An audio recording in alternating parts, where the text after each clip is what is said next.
بسم اللہ الرحمن الرحیم۔ گناہ کیا ہے اور اس سے کیسے بچا جائے؟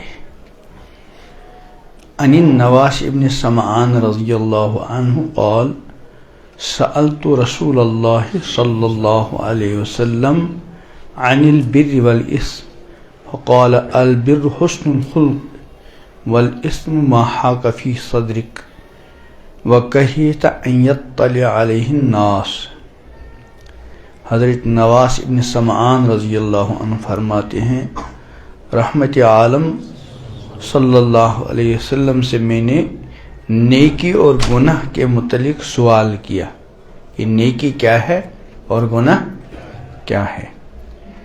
آپ نے ارشاد فرمایا نیکی خوش اخلاقی کو کہتے ہیں، یعنی نیکی کی عمدہ صورت یہ ہے کہ ہر ایک کے ساتھ خوش اخلاقی سے پیش آؤ، چھوٹے سے بڑے سے، رشتہ دار سے، جان پہچان والے سے۔ تو بس تھا دروازی میشا وہاں پر اوپر کیا ہے شوت کیا دے نظر۔ تو ہر کسی کے ساتھ خوش اخلاقی سے کے ساتھ پیش آوے، لیکن سب سے زیادہ خوش اخلاقی کے ساتھ پیش آوے آدمی اپنے اہل و عیال اور اپنی بیوی سے۔ امام الانبیاء حضرت محمد عربی صلی اللہ علیہ وسلم کا فرمان ہے خیرکم خیرکم لأہلہ، تم سب میں سے سب سے اچھا وہ ہے جو اپنے اہل کے حق میں کیا ہو، اچھا ہو۔ ساری دنیا کے ساتھ انسان اچھے اخلاق کے ساتھ پیش آوے، لیکن بیوی کے ساتھ اچھے اخلاق کے ساتھ پیش نہیں آتا تو اس کے لیے خوش اخلاقی کی سند نہیں، بلکہ فرمایا سب سے اچھا وہ ہے جو کس کے حق میں اچھا ہو، خیرکم لأہلہ، اپنے اہل کے حق میں۔ اور اہل میں سب سے پہلے کون ہے؟ بیوی ہے، اس کے بعد بھی آگے عیال کا معاملہ چلتا ہے۔ میں ابھی اندر بات کر رہا تھا کہ ہمارے ایک بزرگ تھے، اللہ ان کے درجات کو بلند فرمائے، کہ جو ٹوپی ڈاڑھی والے ہوتے ہیں، چاہے علماء ہوں یا غیر علماء ہوں، ان کو اپنی بیویوں سے ایسے انداز سے پیش آنا چاہیے کہ وہ ان کی بیوی دوسروں کو کہتی پھرے کہ جب بھی نکاح کرنا ہو تو کسی ڈاڑھی ٹوپی والے سے نکاح کرنا، راحت ملے گی، آرام ملے گا۔ ایسا نہ ہو کہ بیوی سے ایسے انداز سے پیش آیا کہ وہ بیچاری خود تو کان پکڑتی ہی ہے، جب بھی اس کو کوئی ملتی ہے کہ بھئی کسی سے بھی شادی کریں، کسی ٹوپی ڈاڑھی والے سے نہیں کرنا۔ تو حضور نے فرمایا صلی اللہ علیہ وسلم کہ تم میں سب سے اچھا وہ ہے جو اپنے اہل کے حق میں کیا ہو، اچھا ہو۔ اور ساتھ ہی فرمایا وَأَنَا خَيْرُكُمْ لِأَهْلِي، میں تم سب میں سے سب سے زیادہ اچھا ہوں کن کے ساتھ، اپنے گھر والوں۔ حضور صلی اللہ علیہ وسلم اپنی ازواج مطہرات کے ساتھ بڑی محبت کے ساتھ، پیار کے ساتھ، خوش اخلاق کے ساتھ پیش آتے تھے۔ ام مومنین حضرت عائشہ صدیقہ رضی اللہ عنہا، جن کی عمر بالکل چھوٹی تھی جب نکاح ہوا، رخصتی کے وقت 9 سال کی عمر تھی، اور حضور علیہ السلام دنیا سے تشریف لے گئے تو 18 سال کی عمر تھی۔ ظاہر بات ہے عمر کا اپنا اثر ہوتا ہے، لیکن حضور علیہ السلام حضرت عائشہ رضی اللہ عنہا کی اس نو عمری کا لحاظ فرماتی تھی۔ اب حضور علیہ السلام حضرت عائشہ صدیقہ رضی اللہ عنہ سے 9 عمر میں نکاح کیا، اول تو یہ اللہ تعالیٰ کی ہی طرف سے ہے، نکاح سے پہلے ہی حضرت جبریل علیہ السلام حضرت عائشہ کی تصویر لے کر آئے تھے۔ پھر اس میں کتنی مسئلے تھیں وہ اللہ جانتا ہے، لیکن سب سے عظیم اہم ترین مسئلہ جو ہر کسی کے سامنے میں آ سکتی ہے کہ امام الانبیاء حضرت محمد عربی صلی اللہ علیہ وسلم جیسے مردوں کے لیے پیغمبر تھے، ایسے کن کے لیے؟ خواتین کے لیے بھی۔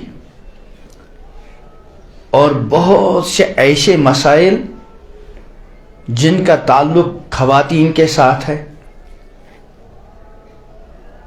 وہ مسائل امت تک ازواج مطہرات ہی کے ذریعے پہنچ سکتے تھے، مردوں کے ذریعے نہیں.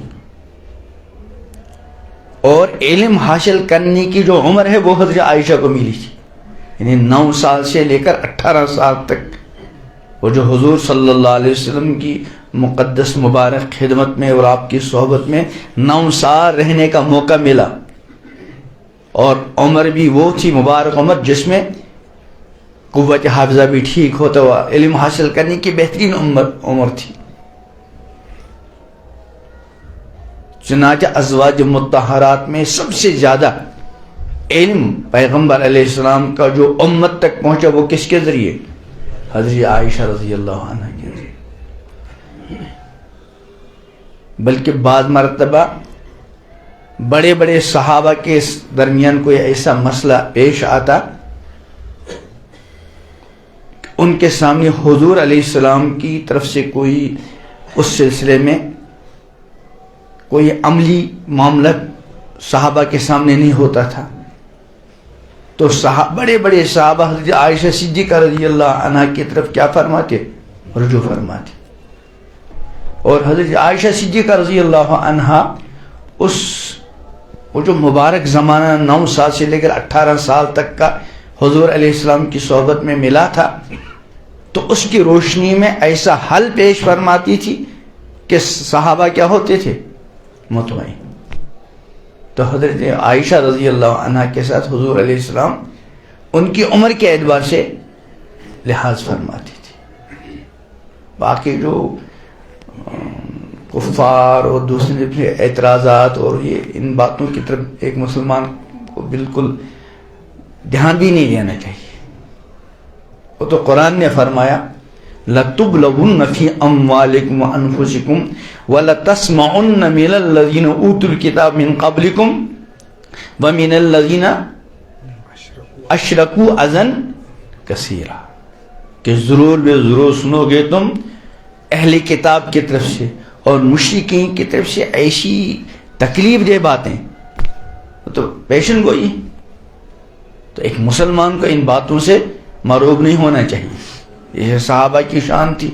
ایک مرتبہ کسی یہودی نے کسی کافر نے ایک صحابی سے عرض میں تمہارے یہ پیغمبر کیسے ہیں، ذرا سی بات بھی تم کو سکھلاتے ہیں.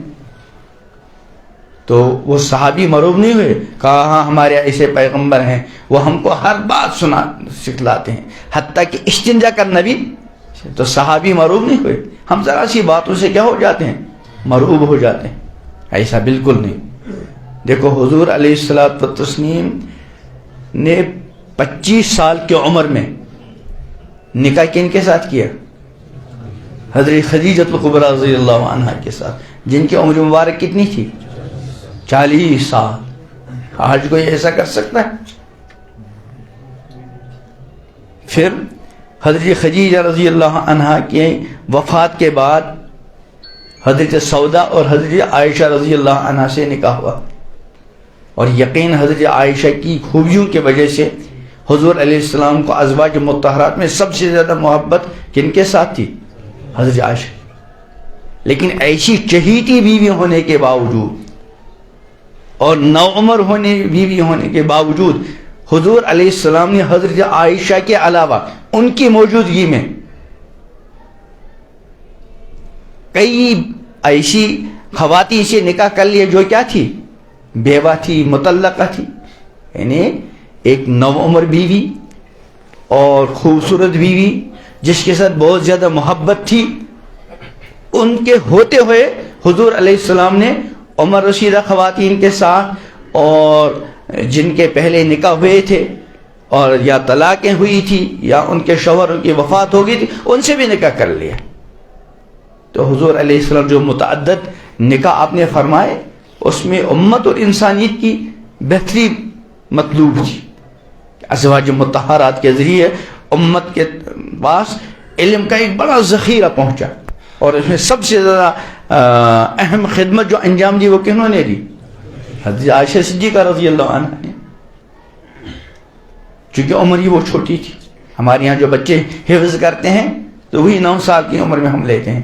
اگر 18 20 25 سال بچے کو ہم نے حفظ کے لیے لے لیا تو اکا دکا تو ہو جاتا ہے، لیکن عام طور پر نہیں. عام طور پر جو بچہ حافظ بنتا ہے اسی 9 سال کی عمر کے بعد. تو حضرت عائشہ صدیقہ رضی اللہ عنہ کم عمری میں حضور علیہ السلام کے نکاح میں آئی، اللہ کے حکم سے آئی، وحی کے ذریعے آئی، اور اس میں اللہ جانے کیا کیا مصلحت، لیکن ایک اہم ترین مصلحت یہ کہ وہ بہترین عمر حضرت عائشہ صدیقہ کو رضی اللہ عنہ کو حضور علیہ السلام کی مبارک خدمت میں گزارنا نصیب ہوا، کہ جو علم حاصل کرنے کی بہترین عمر ہے۔ اور حضرت عائشہ صدیقہ رضی اللہ عنہ نے بہت کچھ حاصل کیا حضور علیہ السلام سے اور امت تک پہنچایا۔ یہ کس پر بات آئی تھی کہ حضور علیہ السلام نے فرمایا تم سب میں سے بہتر وہ ہے جو اپنے اہل کے حق میں کیا ہو۔ تو اس لیے جتنے بھی بیوی والے ہیں وہ ارادہ کریں، اگر اب تک ہم سے کوئی خامی وغیرہ ہوئی تھی، آج کے بعد یہاں سے جاتے ہی ہم اپنی بیویوں کو مطمئن کریں گے کہ آج تک جو کچھ ہوا وہ ہم ایک دوسرے کو سے درگزر کریں گے، لیکن آج کے بعد میری طرف سے آپ کو کوئی تکلیف دہ بات پیش نہیں آئے گی۔ خاص کر جن کی مائیں زندہ ہوتی ہیں، دیکھو ماں کا بہت مقام ہے، حدیث میں ہے کہ الجنۃ تحت اقدام الامہات، کہ جنت ماؤں کے قدموں کے، تو ماں کا بہت مرتبہ ہے، لیکن ماں کے مرتبے کا یہ مطلب نہیں کہ ماں کے کہنے سے بھی پر ظلم۔ کبھی ایسا ہوتا ہے کہ بیوی مل گئی، اب بیوی کا ایسا ہو کر رہ گیا، ماں کو کوئی اہمیت ہی نہیں دیتا، یہ بھی ظلم۔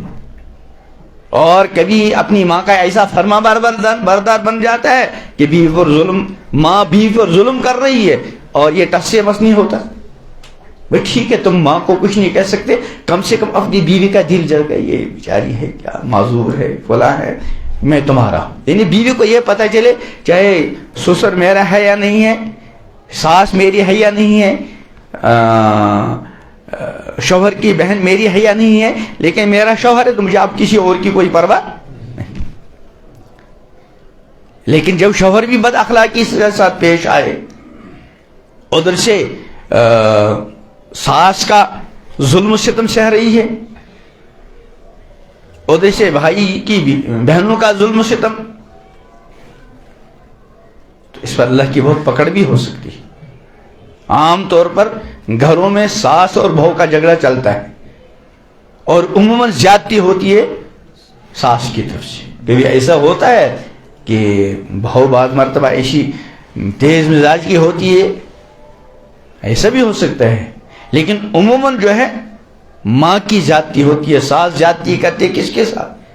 اپنی بہو کے ساتھ، 90% ایسا ہی۔ یاد رکھیں جو لڑکی ہمارے گھر میں بیوی بن کر آئی وہ ہماری گھر کی نوکرانی نہیں ہے، اس کو ہم مجبور نہیں کر سکتے تم کو میری ماں کی خدمت کرنی پڑے گی، میرے باپ کی خدمت کرنی پڑے گی۔ وہ آپ کے والدین کی خدمت کرے، وہ اس کے لیے سعادت ہے۔ اس کو چاہیے کہ اپنے شوہر کے والدین کو اپنے ماں باپ کی طرف سمجھے اور سعادت سمجھ کر ان کی خدمت کرے۔ لیکن جہاں تک شرعی اور قانونی معاملہ ہے، ایک شوہر اپنی بیوی کو اپنے ماں باپ کی خدمت کرنے پر مجبور نہیں کر سکتا۔ اگر بیوی کل کہتی ہے کہ بھائی مجھے تمہارے والدین کے ساتھ نہیں رہنا، میں برداشت نہیں کروں گی، شوہر کی ذمہ داری ہے اپنی بیوی کے لیے الگ رہنے سے کا انتظام کرے۔ ماں باپ کا حق وہ ادا کرتا رہے، لیکن بیوی کو ظلم و ستم کا شکار دبانا ہے۔ اللہ اکبر، پتہ نہیں کہاں گیا بھائی نے۔ تو جن کی بیویاں ہیں وہ تو اس کا لحاظ کریں، اور جن کی اکثر تو اس میں وہ ہیں جن کی شادیاں ہی نہیں ہوئی تو نکاح کریں۔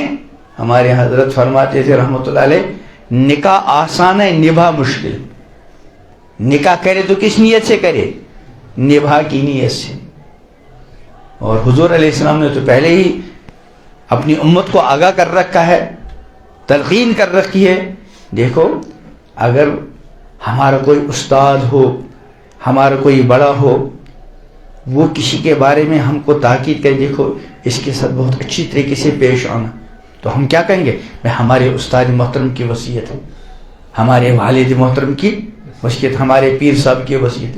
یہاں امام الانبیاء حضرت محمد عربی صلی اللہ علیہ وسلم حکم فرما رہے ہیں استوصوا بالنساء خیرا، میری طرف سے عورتوں کے بارے میں اچھے سلوک کی وصیت قبول کرو. حضور کی وصیت ہے کہ بیوی کے ساتھ اچھے انداز سے پیش آؤ.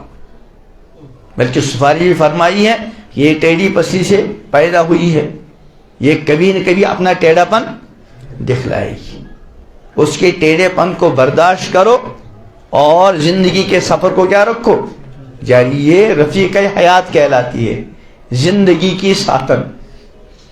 اگر ہم کہیں جا رہے ہوں یہاں سے جموں، ساتھی بیٹھ گیا ایک ہی سیٹ میں، ہم اس کو جانتے مانتے نہیں، پھر بھی ہم لحاظ کرتے ہیں کہ بھئی یہ میرا ساتھی اب جموں، میری وجہ سے اس کو کوئی تکلیف نہ ہو.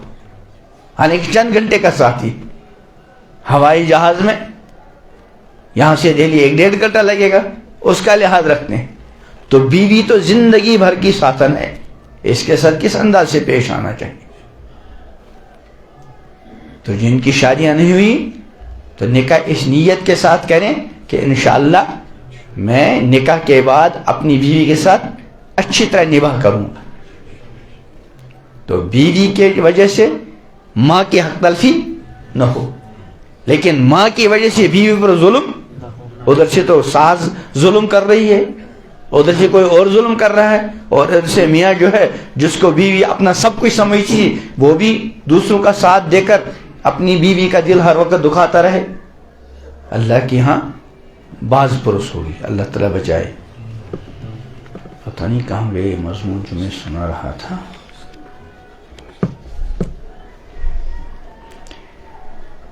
نیکی خوش اخلاقی کو کہتے ہیں، یعنی نیکی کی عمدہ صورت یہ ہے کہ ہر ایک کے ساتھ خوش اخلاقی سے پیش آؤ. اور گناہ وہ کام ہے جس کے کرنے سے تمہارے دل میں تردد اور بے اطمینانی کی کیفیت ہو کہ مجھے یہ کرنا چاہیے کہ نہیں. اس کا مطلب اس میں کچھ دال میں کالا ہے، یعنی ایسا کام نہیں کرنا چاہیے. تو سمجھ لو یہ گناہ کا کام ہے. لیکن واضح رہے اس کا اصلی تعلق اس شخص سے ہے جس کے دل کو اللہ نے دولت ایمان سے مالا مال کیا ہو. علاوہ ازیں اس کام سے مراد وہ اعمال و افعال ہیں جن کا کوئی واضح حکم اور ہدایت صاحب شریعت کی طرف سے منقول نہ ہو.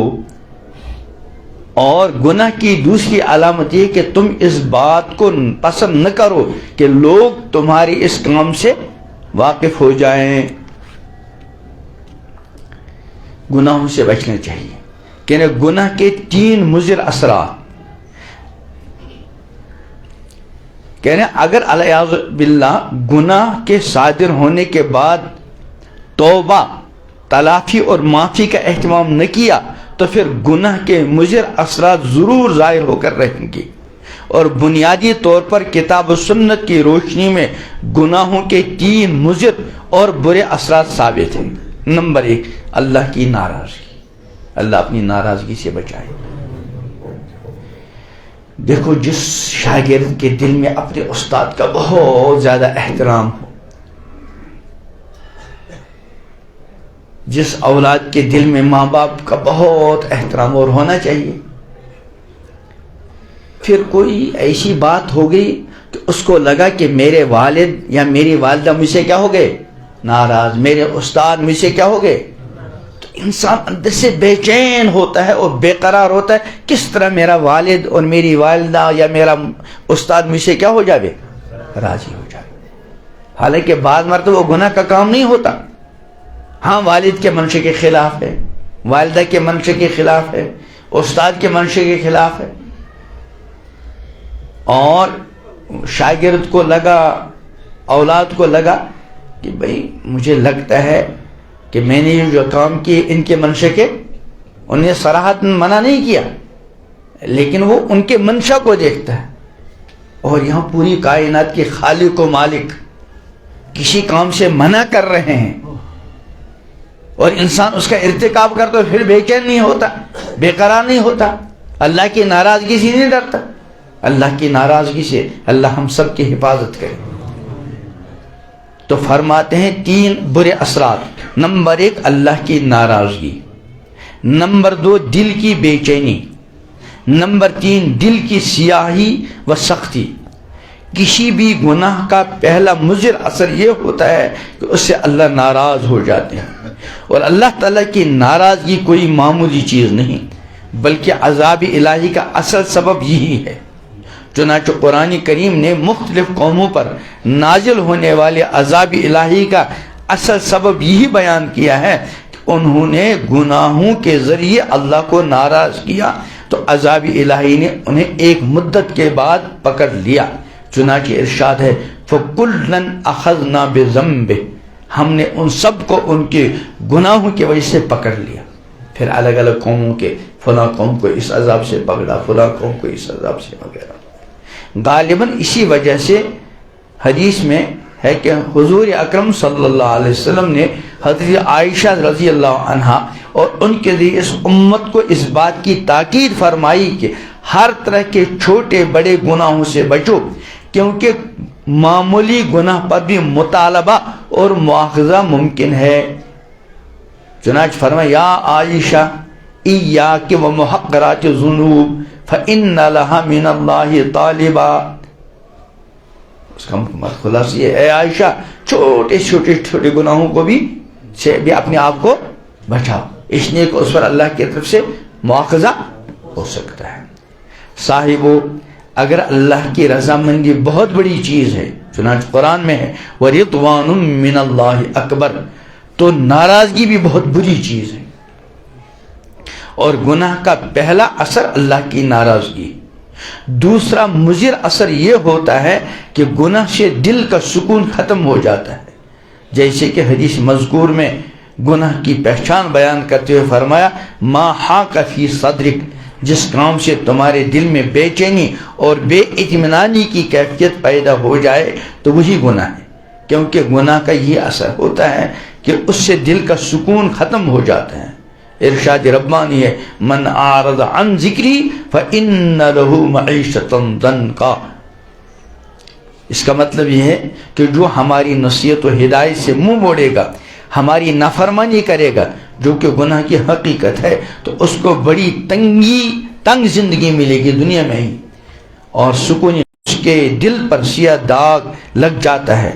تو پھر اگر وہ توبہ کر لیتا ہے تو اس کا دل صاف ہو جاتا ہے، لیکن اگر وہ توبہ نہیں کرتا بلکہ گناہوں میں بڑھتا چلا جاتا ہے، پھر کثرت معاصی کے سبب اس کا دل بالکل سیاہ اور سخت ہو جاتا ہے۔ دل کی اسی سیاہی و سختی کا تذکرہ قرآن نے اس طرح ارشاد فرمایا کلا بل ران علی قلوبہم ما کانوا یکسبون، کہ ہرگز نہیں بلکہ جو گناہ کا عمل یہ کرتے ہیں اس نے ان کے دلوں پر زنگ چڑھایا ہے۔ اس بات سے ثابت ہوا کہ گناہ کا مضر اثر یہ بھی ہوتا ہے اس سے دل بگڑ جاتا ہے، سیاہ اور سخت ہو جاتا ہے، اور دل کے بگڑنے سے انسان بھی بگڑ جاتا ہے۔ کیا بجا؟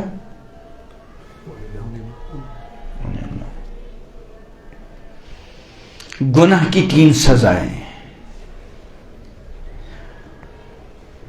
تو یہ بھی در حقیقت بہت بڑا نقصان ہے، کیونکہ الیاذ باللہ جب گناہ کی وجہ سے قلب انسانی میں سختی اور سیاہی پیدا ہو جاتی ہے، پھر انسان میں نیکی اور گناہ کی تمیز ختم ہو جاتی ہے، اور وہ گناہ میں ترقی کرتا جاتا ہے، اور یہ گناہ کی ایک دنیوی اور نقص سزا ہوتی ہے۔ بزرگوں نے فرمایا ہے جب انسان گناہ کرتا ہے تو اس کی سزا کی 3 صورتیں ہوتی ہیں، نمبر 1 نکیر، نمبر 2 تدبیر، اور نمبر 3 تاخیر۔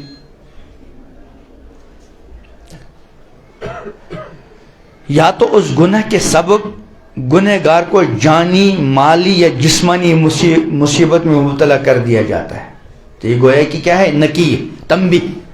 گناہ کرنے کے بعد کوئی نقصان ہو گیا، کوئی مصیبت پیش آئی، یہ گویا کہ اللہ کی طرف سے کیا ہے؟ نکیر ہے، تنبیہ۔ جیسے دنیا میں جب کوئی طالب علم کوئی غلطی کرتا ہے، استاد اولاد غلطی کرتی ہے، تو ماں باپ اور استاد اس کو کیا کرتے ہیں؟ تنبیہ کرتے ہیں، کبھی مارتے ہیں، تو یہ کیا کہلاتی ہے؟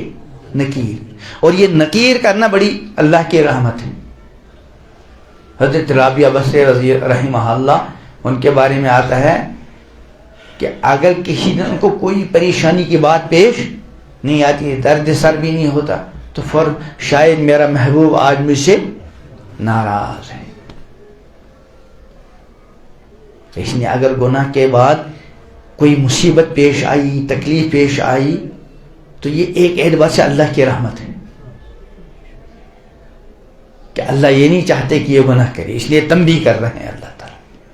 اب اگر اس تنبیہ کے بعد انسان سمجھ گیا اور اس گناہ سے کیا آیا، باز آیا، تو پھر اللہ کی طرف سے امتحان تھا، آزمائش.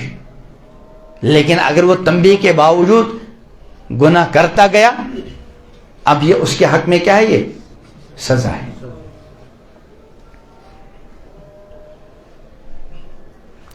قرآن پاک میں ہے وَمَا أَصَابَكُم مِّن مُّصِيبَةٍ فَبِمَا كَسَبَتْ أَيْدِيكُمْ وَيَعْفُو عَن كَثِيرٍ، اور تمہیں جو کوئی مصیبت پہنچتی ہے وہ تمہارے اپنے ہاتھوں کے کیے ہوئے کاموں اور گناہوں کی وجہ سے پہنچتی ہے، اور اللہ تعالیٰ بہت سے گناہوں کو تو یوں ہی معاف فرماتے ہیں.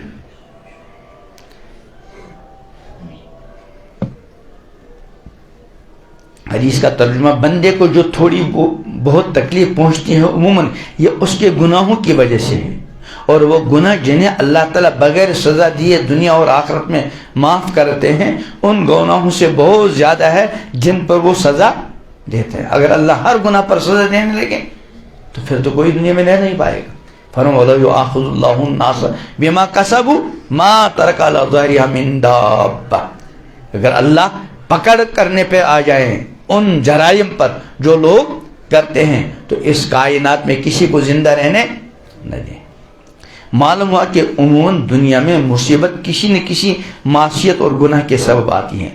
اب اگر کوئی شخص اس گناہ کے سبب آنے والی مصیبت میں سنبھل کر گناہ چھوڑ دے اور اللہ کی طرف متوجہ ہو، تو یہ علامت اس بات کی ہے کہ آنے والی مصیبت اس کے حق میں آزمائش تھی.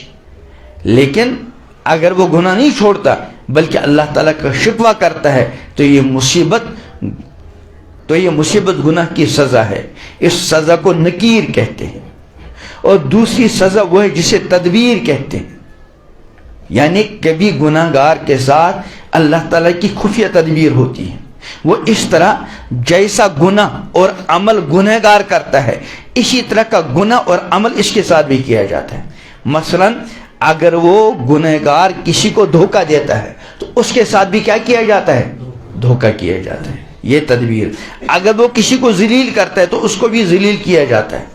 اگر وہ کسی کا حق ضائع کرتا ہے تو اس کے بھی حقوق ضائع کیے جاتے ہیں. اگر وہ کسی پر ظلم کرتا ہے تو اس پر بھی ظلم کیا جاتا ہے. اس جیسے گناہوں کی مذکور سزا کا طریقہ اللہ کی خفیہ تدبیر کہلاتا ہے. قرآن پاک میں یقین جان لو میری خفیہ تدبیر بڑی مضبوط ہے. یعنی اس سلسلے میں ایک نہایت ہی عبرتناک واقعہ منقول ہے کہ بادشاہ مصر احمد ابن طولون کو اپنے حوض کے پاس سے ایک بچہ پڑا ہوا ملا. بادشاہ کو اس نے اٹھایا اور اپنی پرورش میں لے لیا. بعد میں وہ احمد یتیم کے نام سے مشہور ہوا. اللہ نے اس کو ذہانت و فطانت، ظاہری اور باطنی بہت سی خوبیوں سے نوازا تھا. احمد ابن طولون کا جب آخری وقت آیا تو اس نے احمد یتیم کو اپنے بیٹے کے سپرد کر دیا. کچھ وقت کے بعد اس شہزادے نے احمد یتیم کو بلا کر کہا میں تمہیں اپنے یہاں ایک منصب پر فائز کرنا چاہتا ہوں، لیکن میری عادت یہ ہے کہ میں کسی شخص کو جب کوئی ذمہ داری سپرد کرتا ہوں تو پہلے اس یہ عہد پیمان لیتا ہوں کہ وہ میرے ساتھ کسی قسم کی خیانت نہ کریں. احمد نے وعدہ کر لیا تو انہوں نے اس سے اپنے مال اسباب کا نگراں اور تمام حشم و خدم کا امیر مقرر کر لیا. تو احمد نے بھی اپنی ایمانداری، صاحب گوئی، خدمت اور دیگر اعلیٰ صلاحیتوں کے ذریعے ان کے دل میں گھر کر لیا، یہاں تک کہ وہ گھریلو امور میں بھی اس پر اعتماد کرتا تھا. ایک دن بادشاہ نے احمد سے کہا میری فلاں باندی کے کمرے میں جاؤ، جس جگہ میں بیٹھتا ہوں وہاں ایک موتی رکھا ہوا ہے، اسے لے کر آؤ. احمد یتیم جب اس کمرے میں داخل ہوا تو اس نے امیر ابو الجیش کی چہیتی اور خاص باندی کو ایک خادم کے ساتھ قابل اعتراض حالت میں پایا. خادم فوراً بھاگ نکلا، مگر باندی احمد یتیم کے پاس آ گئی اور اس سے بھی پیشکش کرنے لگی. احمد یتیم نے کہا اللہ کی پناہ، میں اپنے امیر اور محسن کے ساتھ خیانت نہیں کر سکتا. یہ کہہ کر اس نے موتی لے کر امیر کی خدمت میں پیش کیا. لونڈی احمد یتیم سے خوف زدہ ہو گئی کہ کہیں وہ امیر کو خبر نہ کر دے، لہٰذا قبل از وقت خود امیر کی خدمت میں روتی ہوئی حاضر ہو کر کہنے لگی احمد نے میری عزت کے ساتھ کھیلنے کی کوشش کی. یہ بات سن کر امیر غیظ و غضب سے کانپنے لگا. پھر کچھ سوچ کر اپنے ایک اور قابل اعتماد خادم کو بلا کر کہا میں ایک شخص کو سونے کا تخت دے کر تمہارے پاس بھیجوں گا، اور وہ جب تم سے آ کر کہے اس تخت کو مشک سے بھر دے تو تم اس کو قتل کر کے اس کا سر تخت میں ڈھانپ کر میرے پاس بھیج دینا. اس کے بعد احمد یتیم سے کہا یہ تخت فلاں خادم کے پاس لے جاؤ اور اس سے کہو کہ امیر نے مشک بھرنے کا حکم دیا. اب اس کے اعتبار سے کیا ہے، جو ہی احمد لے کر جاتا اور یہ کہتا تو وہ خادم اس کا فوراً سر کاٹ کر کس پہ رکھتا، اس تخت میں. لیکن ہوا کیا، احمد سارے معاملے سے بے خبر تخت لے کر چل پڑا. راستے میں اس کنیز سے ملاقات ہو گئی، ملی وہ راستے میں. کنیز یہ چاہتی تھی کہ بادشاہ احمد کو مجھ سے باتیں کرتا ہوا دیکھ لے تاکہ اس سے میری شکایت کا مزید یقین ہو جائے. اس نے احمد کو باتوں میں الجھانے کی کوشش کی اور کہا آپ بادشاہ کا جو خط لے کر جا رہے ہیں وہ میں دوسرے سے بھجوا دیتی ہوں. چنانچہ اس نے ادھر ادھر دیکھا تو اس کی نظر اسی خادم پر پڑی جو اس باندی کے ساتھ غلط حالت میں تھا.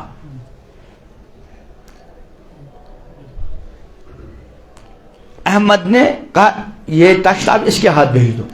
احمد نے اس خادم کے ہاتھ تخت حوالے کر لیا.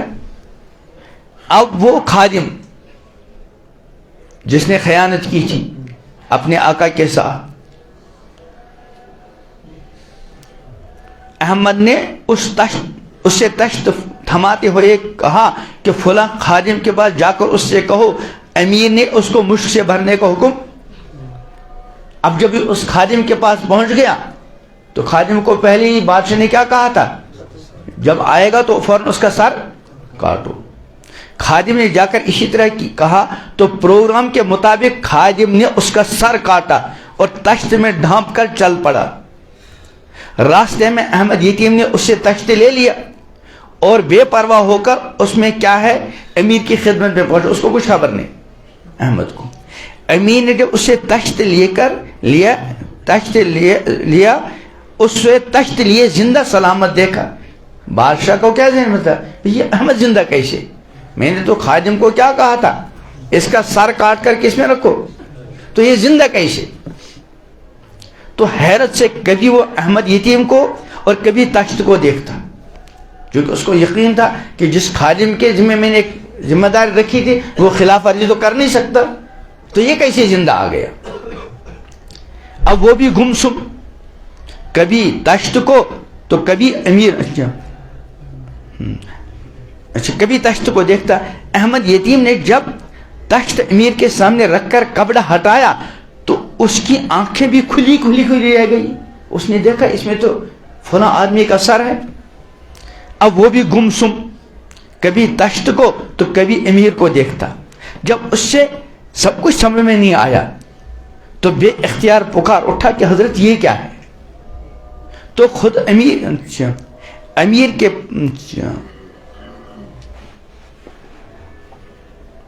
یہ کیا ہے، تو خود امیر بھی اس کی طرف سوالیہ نگاہوں سے دیکھنے لگا، کیونکہ بادشاہ کو خود بھی پتہ نہیں یہ کیا ماجرا ہے.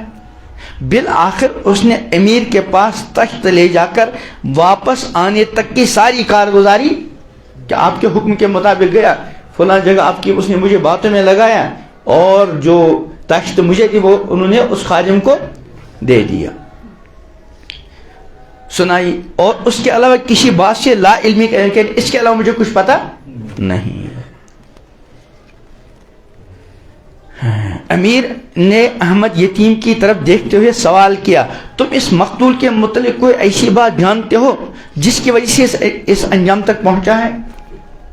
تب احمد یتیم نے اس کی خیانت کا ذکر کرنے کے بعد کہا کہ میں نے تو آپ کو اطلاع نہ دے کر اس کے پردہ پوشی کا ارادہ کیا تھا. تب سن کر بادشاہ نے اس لونڈی کو طلب کیا اور اسے تفتیش کی تو اس نے اپنے جرم کا اقرار کرتے ہوئے احمد کی پاک دامنی کی تصدیق کی. پھر کیا تھا، اسی وقت لونڈی کو بھی قتل کر دیا گیا. اس واقعے کے بعد امیر ابو الجیش کی نگاہ میں احمد یتیم کی قدر و منزلت اور بڑھ گئی. اس نے تمام امور کی زمام تصرف اس کے حوالے کر دی.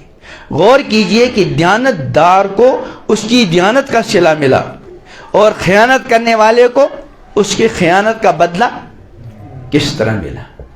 تو تدبیر کا مطلب کیا ہے کہ انسان جس طرح کا معاملہ کرے گا اسی طرح کا معاملہ اس کے ساتھ کیا جائے گا.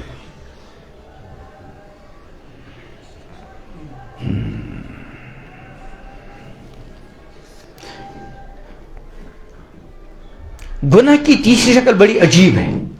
وہ یہ، اللہ بچائے، کبھی اللہ تعالیٰ اس گناہ کے عوض مصیبت میں مبتلا کرنے کے بجائے اس سے مہلت دیتے ہیں، بلکہ کبھی اور زیادہ مال، دولت، عزت، شہرت دے دیتے ہیں گناہوں کے باوجود. یعنی سزا کو فوراً سزا کو مؤخر کرتے ہیں، جس کے سبب گنہگار غفلت میں مبتلا ہو کر گناہ پہ گناہ، گناہ پہ گناہ کرتا جاتا ہے. پھر اس کو اچانک پکڑ لیا جاتا ہے. دراصل یہ گناہ کی سب سے زیادہ خطرناک سزا ہے جسے تاخیر کہتے ہیں. تو گناہ کی سزائیں کتنی ہیں؟ یا تو نکیر. نکیر کا مطلب کیا ہے؟ گناہ ہو گیا، اب اس کو کسی مصیبت پریشانی کا سامنا ہوگا. اور دوسرے کیا ہے؟ تدبیر. جو معاملہ اس نے کیا اس کے ساتھ بھی. اور تیسرا معاملہ سب سے زیادہ خطرناک ہے، وہ کیا ہے؟ تاخیر. کہ انسان گناہ کر رہا ہے لیکن کوئی سزا پزا نہیں مل رہی، بلکہ اس کے ساتھ اور زیادہ، جیسے قرآن پاک میں ہے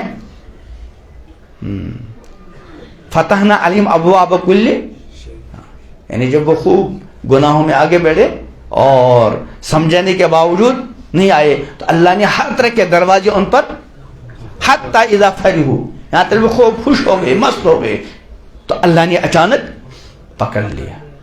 تو یہ تاخیر سب سے زیادہ خطرناک ہے. اس لیے ہم کو چاہیے کہ ہر طرح کے چھوٹے بڑے گناہوں سے بچنے کا اہتمام کریں. بندہ بچ رہے، کبھی کوئی غلطی ہو گئی فوراً ہاتھوں ہاتھ اللہ تعالیٰ کی بارگاہ میں توبہ کر لی، اللہ کو منوایا. اور وہ حدیث جو بار بار سنائی اس سے پہلے بھی بارہا کہ حضور علیہ السلام نے کیا فرمایا کہ دن کو گنہگار توبہ کرنے کے لیے رات کا انتظار، اور رات کا گنہگار توبہ کرنے کے لیے فوراً جو ہی غلطی، اب بول تو گناہ نہ ہو لیکن بندہ بخشے کبھی ہو سکتا ہے فوراً اللہ کی بارگاہ میں توبہ. اللہ مجھے بھی پکی سچی توبہ عطا کرے، آپ حضرات کو بھی ہر طرح